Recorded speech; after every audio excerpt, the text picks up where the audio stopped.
Welcome to the Ricky Boy Floyd Comedy Show.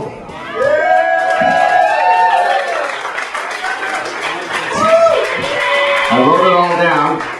I got a question. Y'all ready for some funny shit? Alright. Now, I need a show of hands. How many of you believe that this is going to be awesome? Well, you're right. Alright. Let's see. Let's break the ice with a little Arnold Schwarzenegger from Total Recall. Remember when he pulled that probe out?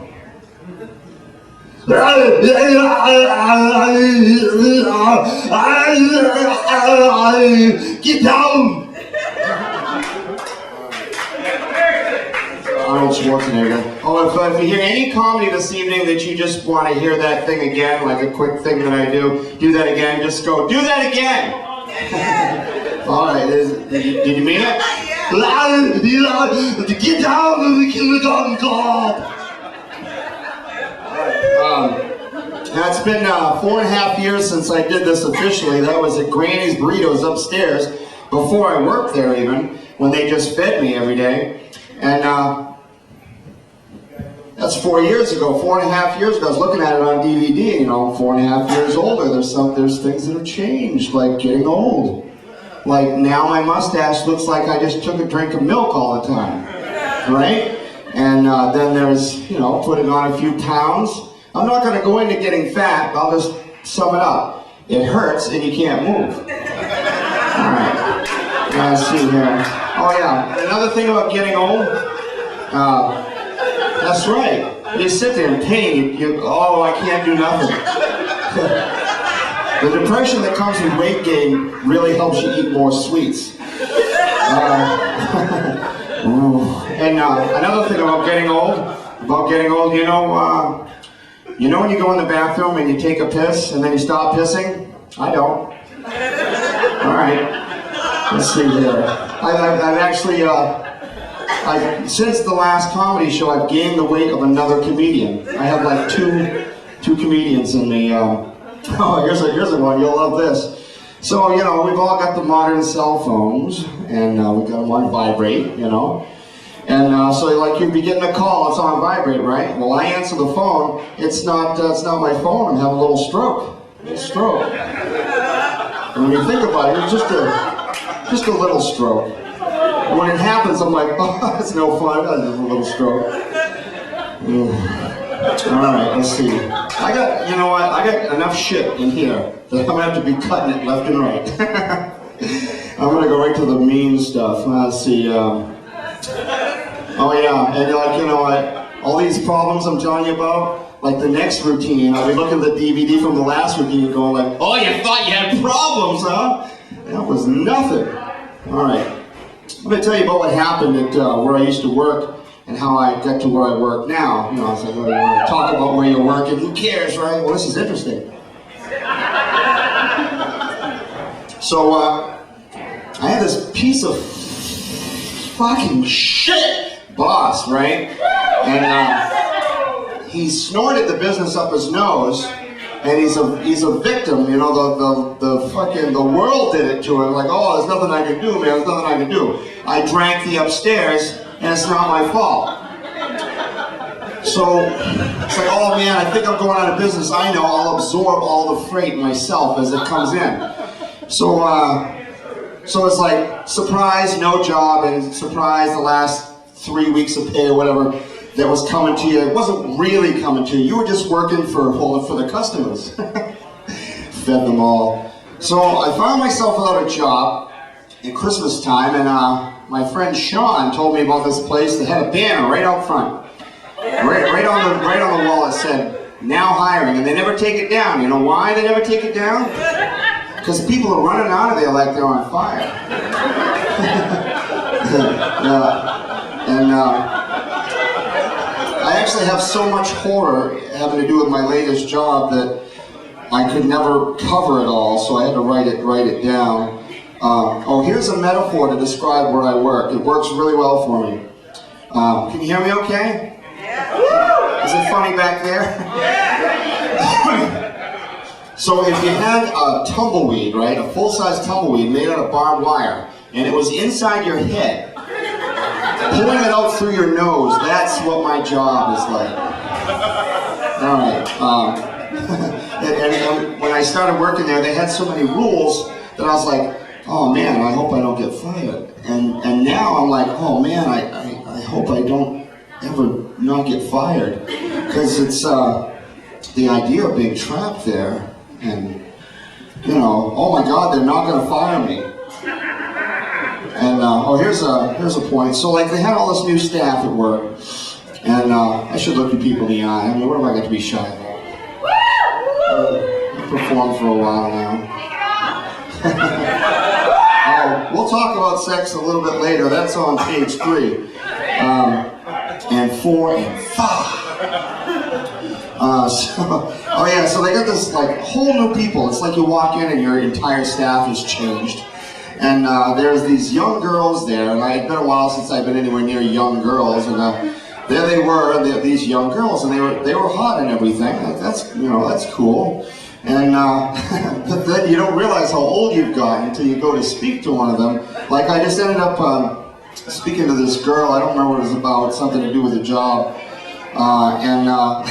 You know when somebody's so young that they're fucking insane and obnoxious? Well, I spoke to her, I swear to God, I said whatever, and she turned around and went like this. And I was like, wow, she's really young. Anyway, and you realize that you're getting older, you know, it's like they're cute and everything. I'd love to ask one of them out, but I can't. You know why? Because their boyfriend is my grandson. So, what are we gonna do? Oh yeah. We're gonna talk about a couple of people at work. I won't spend forever on work. I'll get to the good stuff here, but there's this dude named Jeremy. I believe it's Jeremy Powell, isn't it? Yeah. This soulless. This guy was like right out of a book. If a guy wrote a book about being a vacuous, soulless, monster, humorless, opportunist thing. He has no friends, no sense of humor. He's just getting with the hate, I should describe him more accurately. Wants to advance now. Starts the first training class, turning around in his seat, training the rest of the room. Yeah, this is great, guys, get into this! Woo! Woo! You remember that fucking, Sean had like a 5-word fucking term for him. And this fucking guy, fuck, I just want to shoot him. We'll be talking about that too, shooting. See, yeah, I should probably cover, I don't kill people because I override it with my will and I must take care of my kiddies, and I can't do that from jail. So you're safe. But it's really weird being a killer and not getting to do it. Huh? That's right. I'm not kidding. I'm not kidding. Oh yeah, so I'll sum Jeremy up real fast. I'd like to fuck his mouth with dynamite. I just thought that up. I had that reserved for Neil, but anyway. And then there's this other fucking chick. Jeremy, this is other chick.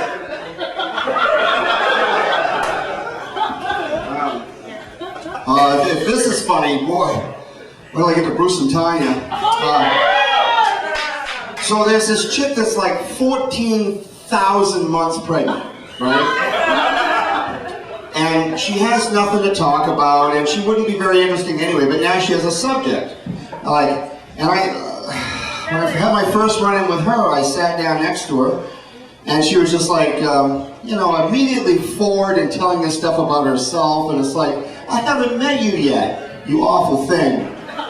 So she's like, hi, you're cute, I'm having a C-section, it's gonna bleed everywhere! and you can, wherever you go in the fucking, wherever you go in the goddamn office, you can hear her.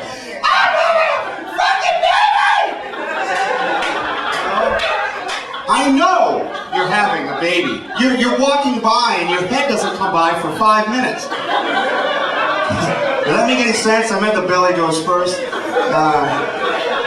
And her name is Danielle. She sucks. She's boring.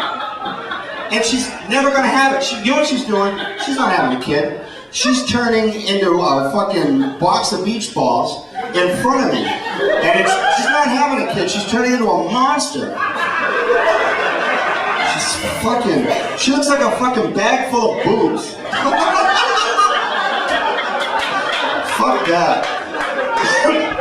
Hey, you know, I had to book this thing in Geno's because this isn't, I don't feel like it's Comedy Connection shit or whatever the fuck they do, and Shane Kinney and that mob. Fuck that. Oh yeah. What's that? Oh yeah, so a little bit about the job. The way that you make more money at the job and get the bosses off your back is become a bigger scumbag on the phone. And I'm not basically a scumbag. I don't really have a desire to fuck people over unless they wrong me first. And these people are just, some of them are old and desperate and lonely. And the better you get at fucking them over completely, the more money you make. And so it's like I have this constant moral dilemma. And it's weird, over time, no matter what your fucking ideals are, you like the money and you just continue to lie your face off. And then you start to build a skill at it. And I gave up lying, right? I gave that up. I was a kid. I would lie because I hadn't lied in a while when I was a kid, you know? I was a sick... You think I'm weird now, man. Kid, it was just like... I wish I could show you some footage. But, yeah, liar, and then it's like at a point there, my truths became spit it out,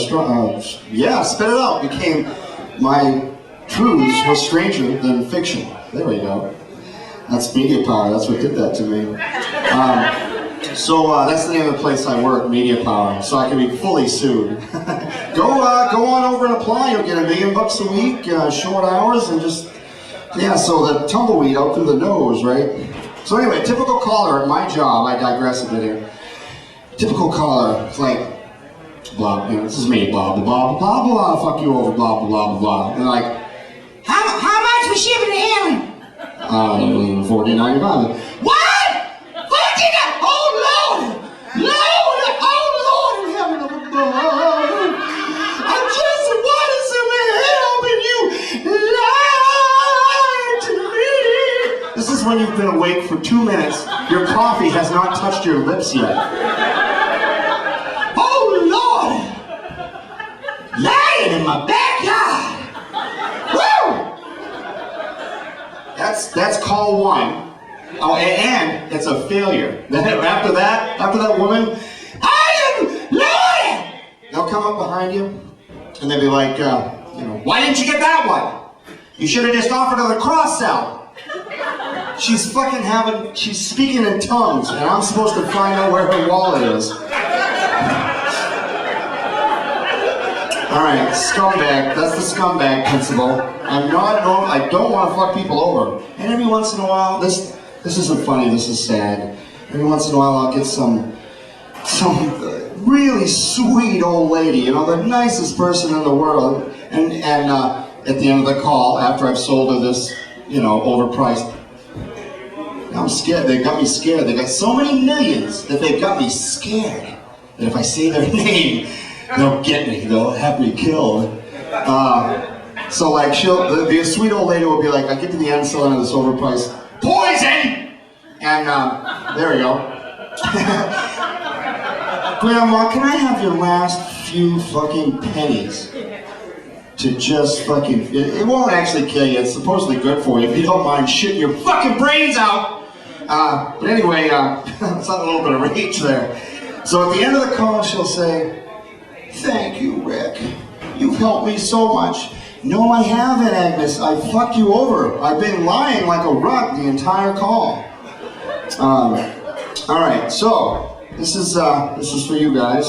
I got to talk a little bit about one of my coworkers. His name is Neil Danish. I hate him so much that it actually surprises me. trying to describe him a little bit, but there's going to be some rage creeping through. Oh, I gotta stop this. Hold on. It's broken. It's all broken. Figure out some. I need that. I had to do that at some point, so easy. Alright, Neil Danish, this fucking guy, dude. Oh, he's about 1,000 years old, and he's about this tall or something. I don't fucking care. And this is his top of his head, and this is his belt. Right? He's got this fucking ancient fucking museum comb over. And I don't know what he is. I don't know if he's a Jew or what he is. I think he's a mutt. He's got this big fucking nose, and he sucks. He's a loud talker, you know, like on Seinfeld, he's a loud talker, and he's boring. He's the most. He says the most inane things in the world. I'll do an impression for you. Hold on, Grampy 8 is young. So this is Neil with his headset on. Hello? Hello? Hello? Hello? Wife made meatloaf. Well, that's the craziest thing. Now, what your body is depleted of chromosomes. And he's dead serious. Anyway, I hate him, and he's figured that out. Because anytime he sets up a station, I get away from him. All right. Oh, boy. See, here's what I do. Here's how I deal with it. I can never get across the hate I have for him with words. It's too bad. Every day I pray that he dies. And I pay attention to his health concerns. Like he's got diabetes. He's got diabetes, and he's going in for an MRI, and, you know, I might wake up, he looks over, I'm sitting there like, oh, how's the MRI going along, you know? I might wake up in his fucking MRI room because I'm going crazy. I hate him. Fuck. Boring. He'll just, like, I work with this woman named Maris, and he'll talk to her, and she just, like, she hates it. Everybody hates it. Maris is just a fucking example. Everybody hates it. You don't want to talk to him. Even the supervisors are crawling away. It's like, I gotta get to a meeting! You know? That guy sucks. So I wrote a blog about him. You can read it if you want.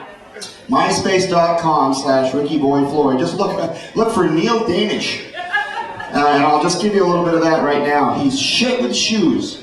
He's a fucking stupid, inbred mummy. Sucks.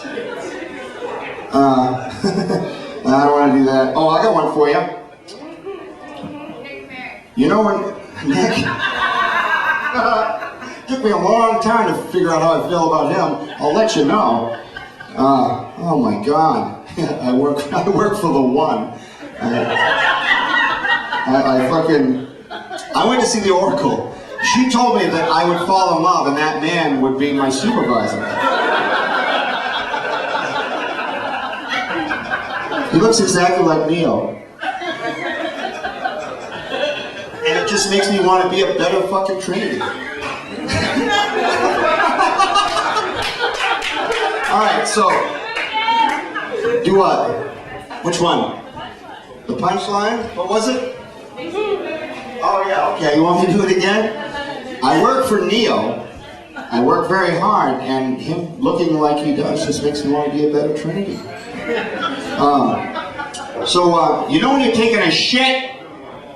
Do you know when you're taking a shit? and it's an amazing thing because the shit log it's coming out your ass, and it's you know the guilty pleasure when you're just like nothing else has gone right that day, and it's like yeah, I took me a good shit though.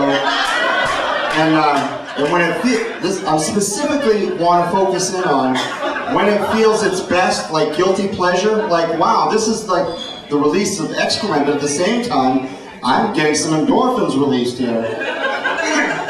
So you know what? Think for just a second, like It wasn't painful, wasn't bloody or whatever, it just felt great.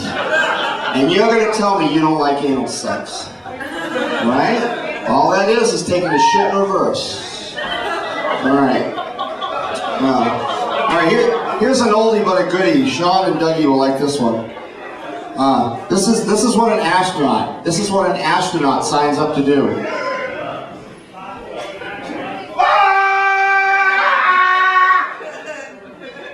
Alright. This is an astronaut in space when nobody's getting a radio transmission. That's what they sign up to do. Alright. Well, they hold me to that do it again thing. I'm like, no! So when you have a police dog, actually, can I get just a hair mole monitor?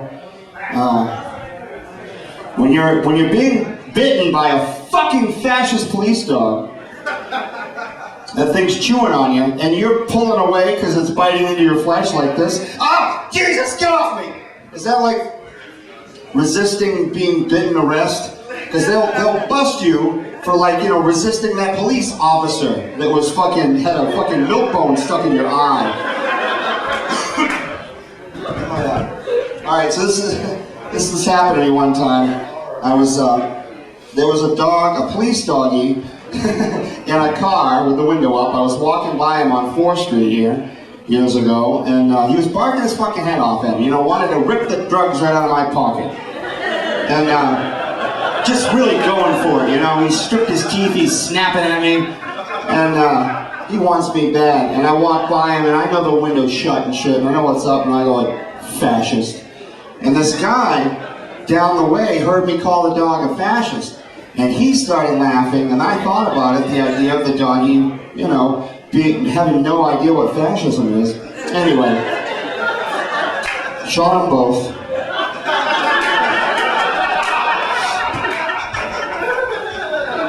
So I was up early the other day shooting dogs. No, I'm just kidding, it wasn't.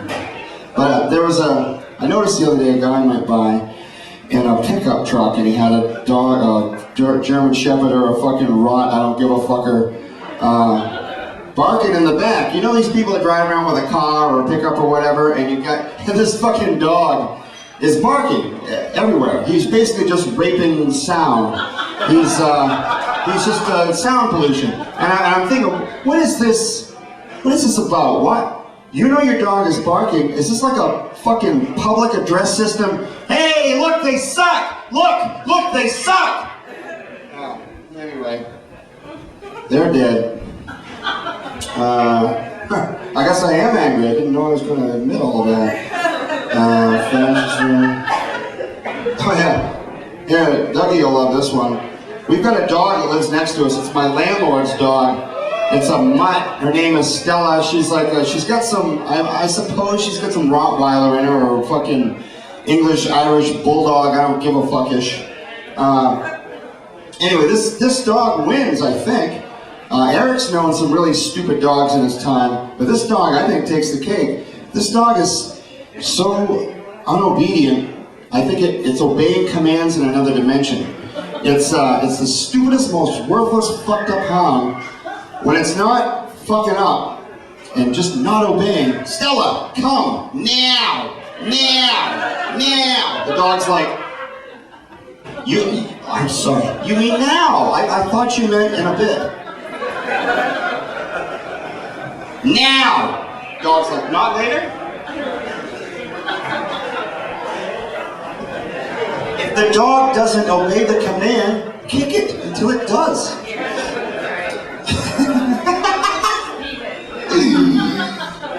You know, when I see that, the other day, this isn't about work, but it's where it happened. The other day at work, this little puppy dog went running by, and I went, oh, isn't that I don't care. So, I don't fully understand, well, I don't understand at all, the whole kids and dogs principle. I realize that you have to be a kid so you can be an adult, even I did it. But to just like make this thing that's super noisy and stinks really bad and makes it so you can't go out ever again, and then it gets old enough to borrow a shitload of money and fuck you over. But anyway, I suppose they don't all go that way. Maybe I'm talking to like the wrong generation. Maybe you're all pregnant. So, maybe all.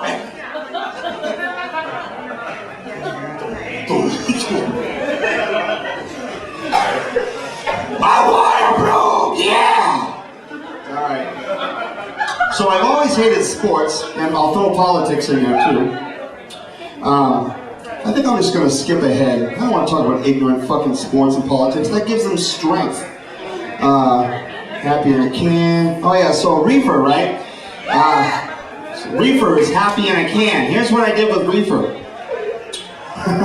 One time, I smoked some really good shit. And I was sitting in my living room, and I got to backtrack a little bit. In the service, when your uniform would have a little thread sticking off, they would burn it off with you would burn it off with a lighter because it's quicker and more convenient than getting little scissors, and it works.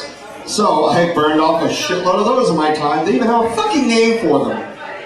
A string hanging off your uniform has a name in the military. They call them Irish pennants. Fuck, that sucks. I just realized how much that sucks. Anyway, so I burned off a bunch of them in my time. I was really high, sitting in a chair, years later, seconds later, and I had a hangnail. And I smoked some really primo shit, like the stuff that's like you get hit with a foam rubber bat where you're sitting hard, and you're just like, ah! I smoked some of that, and then tried to operate life normally. That's funny, is when you smoke some really killer shit, and you just try to go do something all normal. Well, I'll just put it in a wash. So I held the lighter against my little hangnail for a moment, and I went, ow, like that. And then I realized that I had just held a lighter to my finger, because I was going to burn off a hangnail. And so like, the instant after the pain hit, I had this thought come rushing into my head. Flame burns flesh, remember? And having to do with flames and weed. This is nothing as horrifying as like what Richard Pryor went through, but I did kind of come really close to blowing myself up. And here's what happened.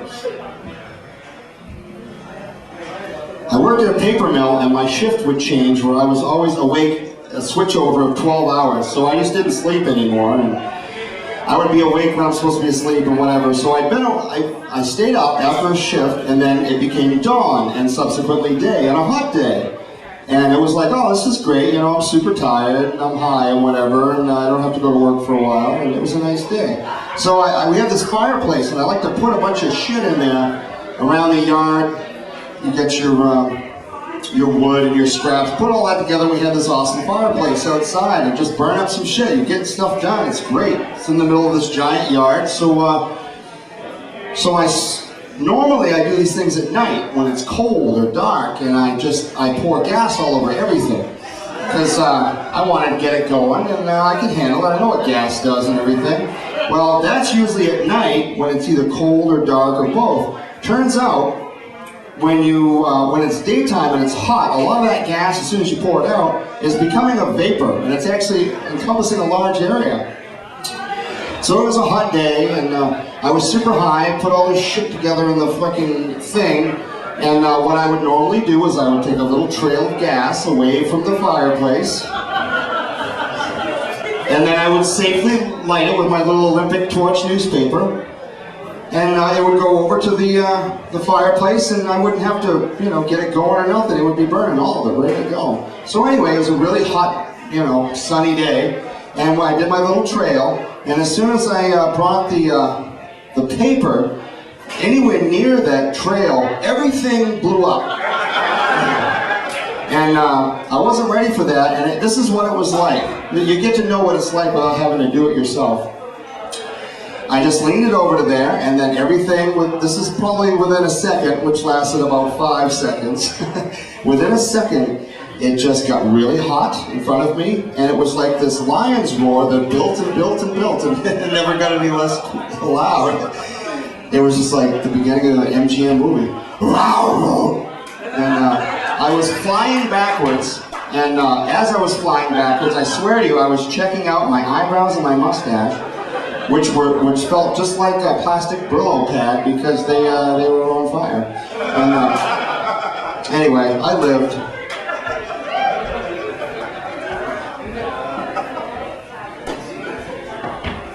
I'm going to switch to something that's extremely funny.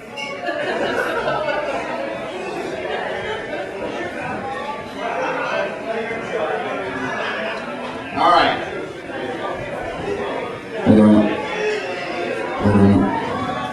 All right. Now, this is going to require a little bit of audience participation with your imagination.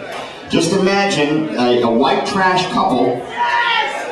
Aaron loves Bruce and Tanya. White trash couple on Grant Street. The house is fucked. There's something boiling on the stove, and the stove's all fucked up. There's a kid screeching, and there's a dog with his fucking head caught in the door, and he's shitting.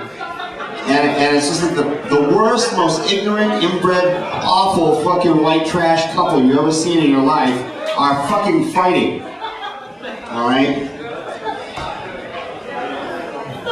Who you win? Shut up! My fucking cunt hurts! Fuck! Somebody fucking punched me! God damn it, I'm so drunk I ain't mad no more! This t-shirt's got cum all over it! I need a fucking Marlboro! Give me a beer! Give me a beer, I gotta comb my teeth! Fuck you! Where's the baby? You got that car fixed? You got the fucking keys! God damn, you got that fucking car fixed! I can't start that fucker! Fuck, I got fired, bitch! Again? Fuck, I woke up mad! You go to work? How the fuck should I know? Go get me a beer. Hold on fucking beer. You drank all of it. Here. Oh, well, who are you gonna fucking punch me again? God damn, I'm gonna fuck you up. Baby's awake.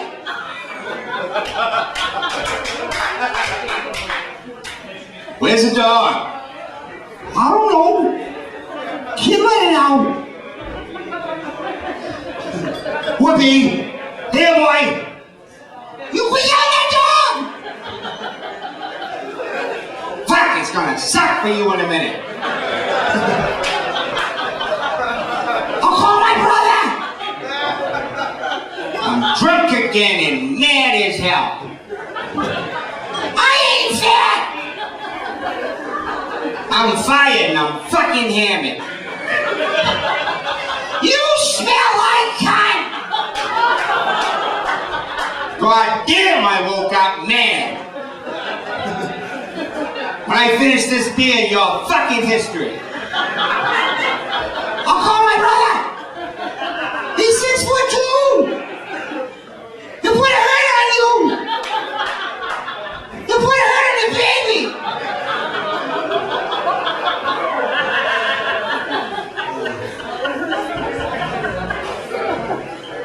Come out of here!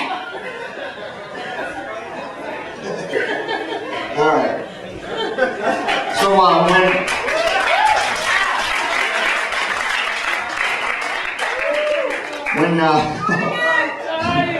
want some more? This fucking place sucks.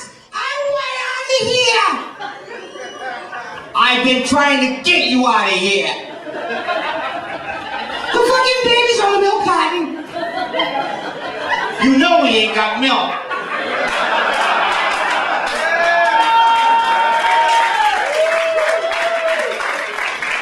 God damn, I got fired and I'm hammered. This shit again. You know what? Number one, you suck. Number two, God damn, you're ugly. Number three, go get me a beer. The fucking beer's fucked. You hear me? Because alcohol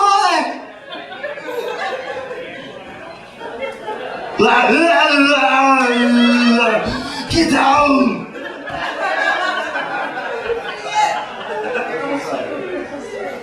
Snarl tumor.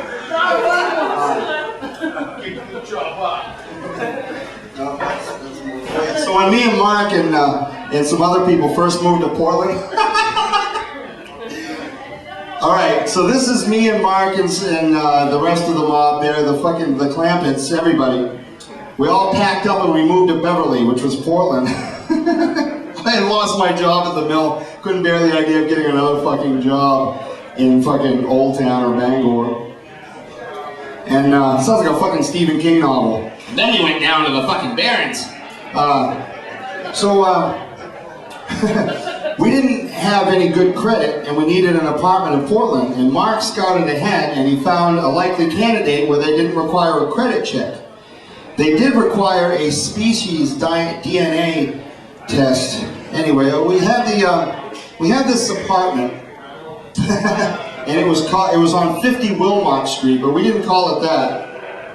We called it Roachmont. And it had a lot of cockroaches in it. We didn't really know that when we moved in.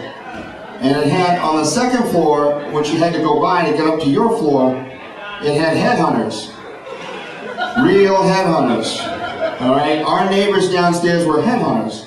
You would walk by, you would have to go past their floor to get to your floor, and it would smell like a rancid egg roll out there. And one time I went by there, and the door was open, they had a big pot on the stove, and there was fucking human heads floating around in it. It's a true story, you know. So we had a lot of roaches, and you get up, horror, just beyond belief. You get up in the middle of the night to take a piss, and you turn on the light, and they'd all scurry. It looked like you had fucking polka dot wallpaper, right? And they'd all fucking head for the cracks, you know, afraid. And it's like, it's so funny to me because I'm not gonna kill them. Not at that point. I want them to kill me. One time Mark woke up in the morning with a fucking upside down roach dead on his pillow. And he was very much reminded of Apocalypse Now, and he was like, then you take that to work with you. Opens up his coffee and it's like the fucking roller derby in there. Here's your latte. I'm gonna tell a couple of, these aren't even on the list. I'm gonna tell a couple of Sean stories.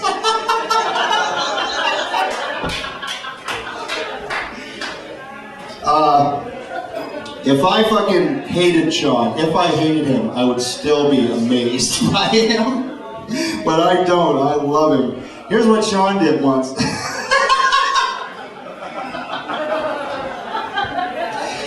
Sean is unusually, like, freakishly cop-proof, right? Sean could be in a car on fire with money flying out the windows, and the cops will end up apologizing and sending him on his way. They just ask him a couple of questions, they'll shut down for a minute, wake up. I have to go, I have to see the wife. You know, Sean is cop-proof. So one time, a long time ago, and the details are probably going to be a little skewed, but it's the general idea is there. Sean was escaping a cop on a moped type of thing, and he had a big fucking one of those, I don't even care if it's true, the helmet. The story's true. I'm gonna make up the helmet part. Like a giant ping pong ball helmet and a pink scarf, and he's on it. Now this is not the killer. This is not the killer at all. The thing is that the moped's fucked up, and its top speed is like, no kidding, like 11 miles an hour. So he has achieved a vehicle that is doing the perfect speed where the cop just goes into a state of confusion because it's too fast to want to bother to go like this on foot after him. So the cop is just following him in the car, not knowing if he should park and watch him just go get away. And it gets better. It gets a lot better. And the thing that makes me laugh so hard is that Sean he's dead serious when he's doing this shit. He's calculating all the variables. So this cop is just cruising slowly behind this moped at like 6 miles an hour or whatever, and he's so confused. He's like, he's getting away. You know, you can't catch him. It's more convenient and more likely that the cop will catch him if the cop just gives up and goes and have a sandwich. Go have a sandwich. Anyway, so at some point, either the moped craps out or he goes into a ditch or whatever, you know, like roars out of control at, 10.3 miles an hour. And then he ends up like running through this fucking rural area trying to evade this cop, you know?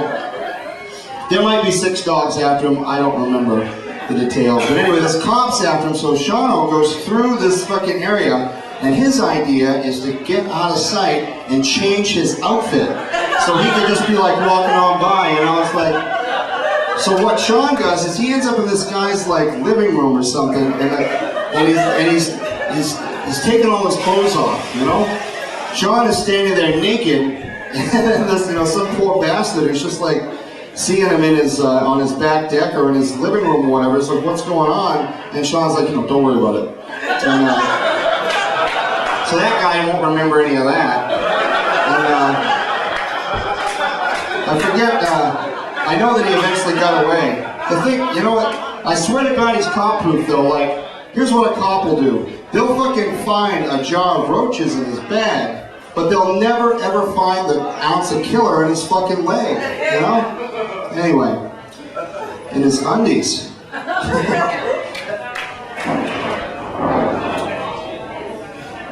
Pardon me just a moment. Oh, how about some impressions? You want to hear some impressions? All right. Gotta check the time here. I don't want to cut the moon mission short. All right. Here's my impression of a fat guy. You ready?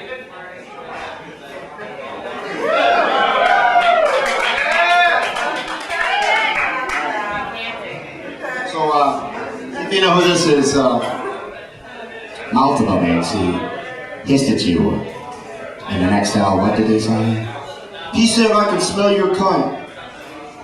I myself cannot. You use Evian skin cream.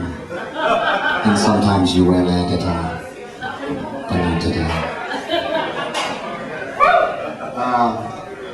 Oh yeah, this is, anybody seen the movie Trainspotting? Yeah. Alright, this is Francis Begbie from Trainspotting. Fucking obvious that cunt was gonna fuck some cunt. That's remarkably difficult. Alright, here's a little Pacino, just a little bit for Eric.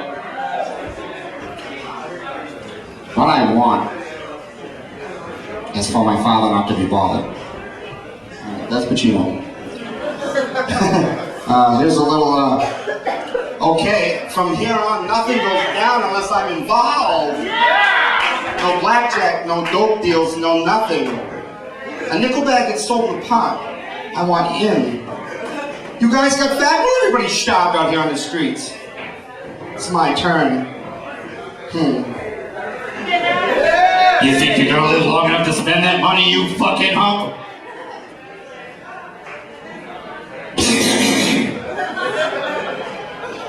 If any of you are tired of getting ripped off by guys like that, come with me. I'm at the Plaza Hotel. Ask for Frank White. You're welcome.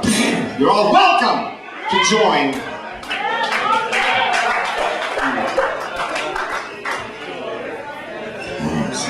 Hey, anybody ever wanted to hear a sentence from Christopher Walken? Like, you want to hear Christopher Walken say something? Like, those fries, I bought them intended to eat them. They're gone. Give me the fries. Yeah, somebody yell at a subject. I'll do Walken on it. Anything, a word. Neil Danish. This is what Christopher Walken would do for me. To Neil Danish.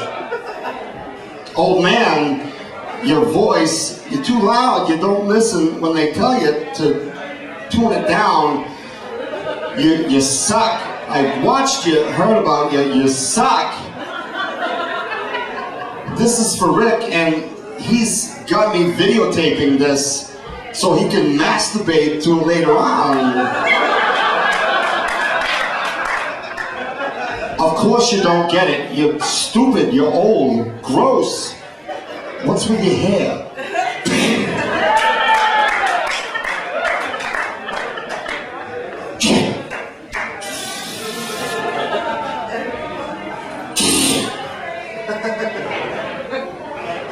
Neil, you okay?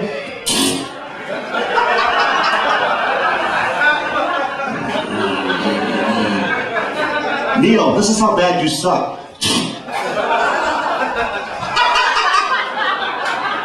Alright, so, let's see if we got any more.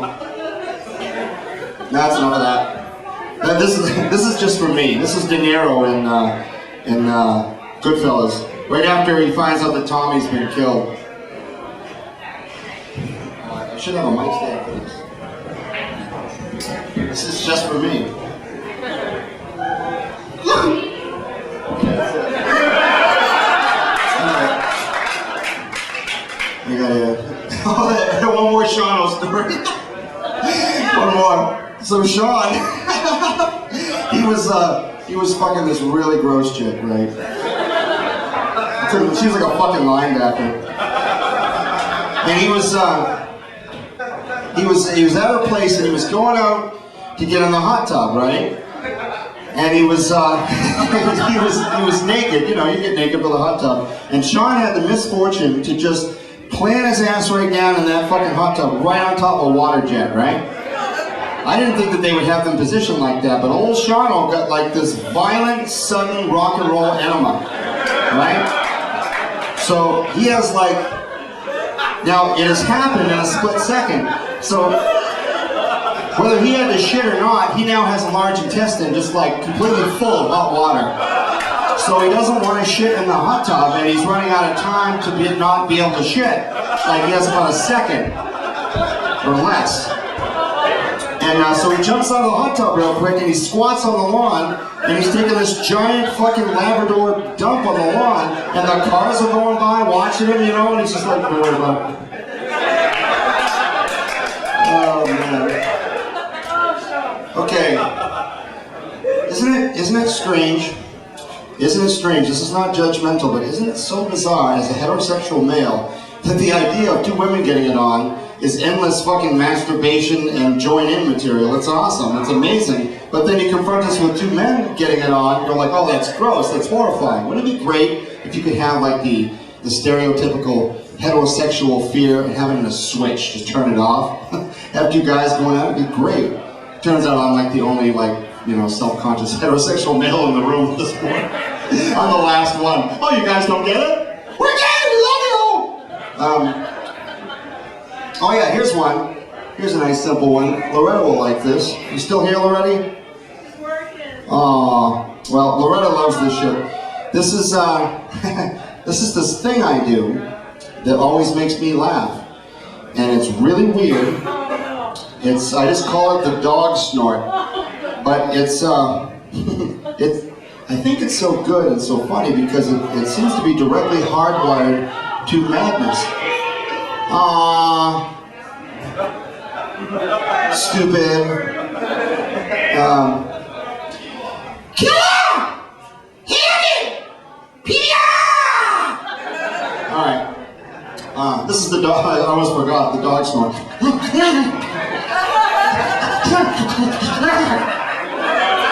So you can use that.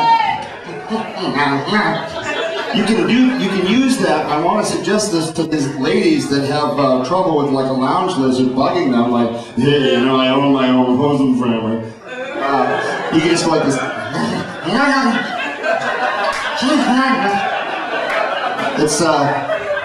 It's easy for me to do, but it's hard for me to teach.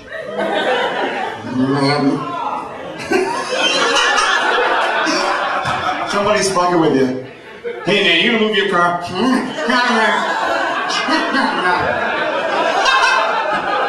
don't know how it looks, but I know how it feels. Whoa! I'm sorry I keep looking at my watch. I just don't want to cut Confusatron short here. Oh, I suppose I'll just get on with it.